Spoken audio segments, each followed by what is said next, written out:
السلام عليكم أيها الأحبة. السلام على قلب أمي، السلام على قلب أمهاتكم، السلام على قلب أمتنا. قصيدتي هي محاولة أرجو أن تكون عميقة لقراءة هذا الكائن السري الذي يغمرنا الآن بكل تجلياته وانعكاساته، كما هي محاولة لاستنطاقه. الليل،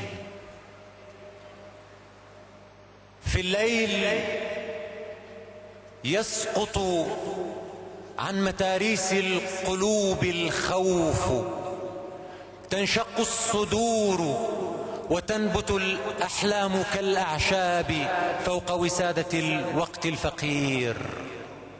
في الليل يعبرنا الأسى وتعرش الأحزان فوق بيوتنا، الكلمات تنفض عن جناحيها الغبار وتستريح على بياض الصمت في النهر الذي بين الحقيقة والكلام.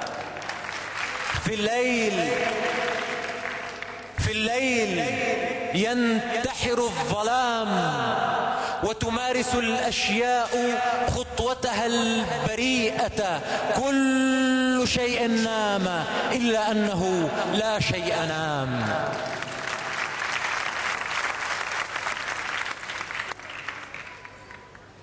في الليل تغتسل القلوب بماء صحوتها وتنبض أن على الناس السلام. في الليل تمتزج الشوارع بالحنين، الوجد يقتلع الخرائط من سنابلها العيون بنفسج، والليل شباك يطل على الندى. الليل مرحلة المدى والليل مذبحة اليمام. الليل قبعة الغريب، الليل قبعة الغريب وخطوة الأعمى اتجاه آخر للموت أو موت أخير. الليل أجنحة الفقير، والليل صوتي عندما لا صوت لي، والليل وجهي حين تصلبني البلاد مقاتلا فوق الرخام.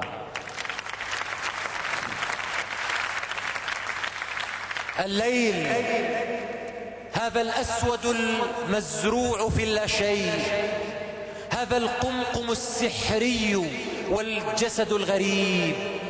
الليل هذا المعطف السري، هذا الانتقال من البعيد إلى القريب. الليل هذا الشارع الروحي تعبره الصلاة وظل عينيها المرابطتين خلف زجاجها المسكون حتى سكره بالياسمين. الليل مذبحة الحنين، وأنا حبيبي صرخة كادت تضيء لو مسها صوت، ولكن البنادق لا تحب الناس إلا صامتين. المقطع الأخير ياسر حبيبي، المقطع الأخير.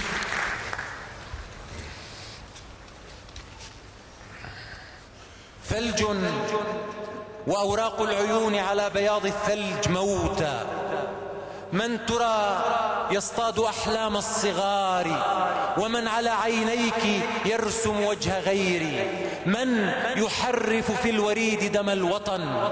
الليل أم أن الذين نحبهم ليل يسافر بيننا كي لا نضيء، أم نحن نكره جوعنا لليل يغمض ضفتيه على مواعيد تعذبنا ويبطئ لا يجيء. الليل متهم بريء، والليل طفل ما له أم ولا وطن يسافر كي يعود إلى السفر. الليل قلب من مطر نغفو عليه ولا ينام. الليل طول الليل يدعو أن على الناس السلام. يا ياسر يا ياسر بدنا نتفق نحن وياك هلا، بدنا نساوي مؤامرة واتفاقية. في عندك أمارتين، أمارة الحب وأمارة الشعر. التنتين صعب، بدك بتاخذ وحدة بس من عنا وترك لنا الثانية، شو رأيك؟ ياسر لا يليق سيدي بالشعر إلا أن يكون أميره محبا. أشكرك يا ياسر، لأنك لا تنام ولأنك على قلق كأن الريح تحتك، فأنت شاعر وشاعر مجيد. أنا أشكرك جدا على هذه القصيدة، شكرا. حياك الله ياسر، أحسنت.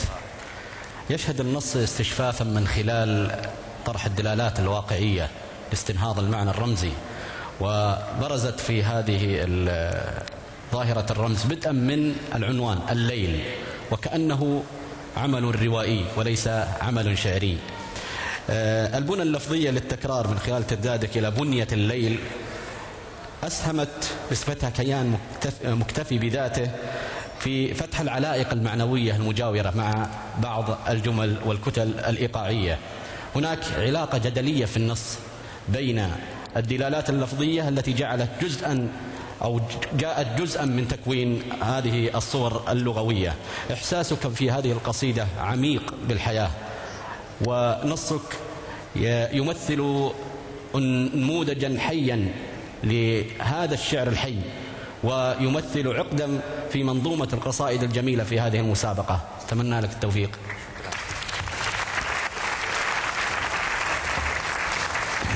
يا ياسر، تشعير الليل لفتة بارعة. هل يعرفك الليل كما كان يعرف جدك أبا الطيب المتنبي؟ لا يبدو أنك ابن ليل، قاطع طريق يعني.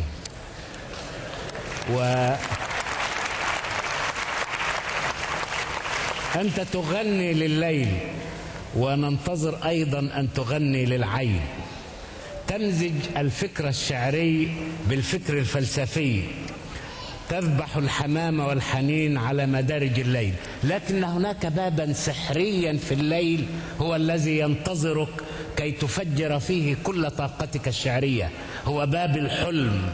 فليلك ليس خمرا ولا أشواقا تغني، لكنه ليل المصور صائد فراشات الشعر الجميل. أهنئك على هذه القصيدة.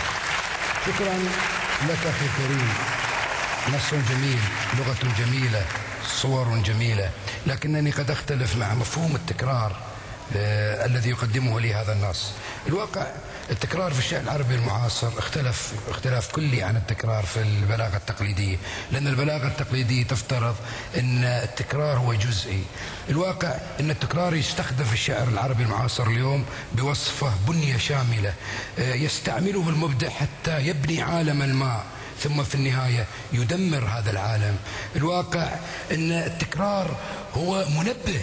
أنا أذكر على سبيل المثال، لكن لا أذكر الأبيات، في جدارية محمود درويش حينما يقول الهواء الرطب لي، الحراس لي، ولي ولي ولي، حتى يظن القارئ أن محمود درويش قد امتلك، قد سيطر ولو على شيء هذا الشيء، ثم يقول في النهاية: أما أنا ولقد امتلأت بكل أسباب الرحيل فلست لي، أنا لست لي، أنا لست لي.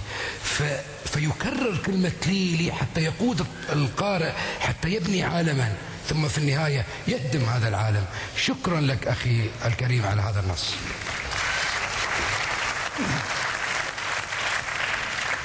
أستاذ ياسر، الليل تيمة قديمة في الشعر العربي، أول من تناولها كما تعلم امرؤ القيس، وبعده النابغة كليني لهم يا أميمة ناصب.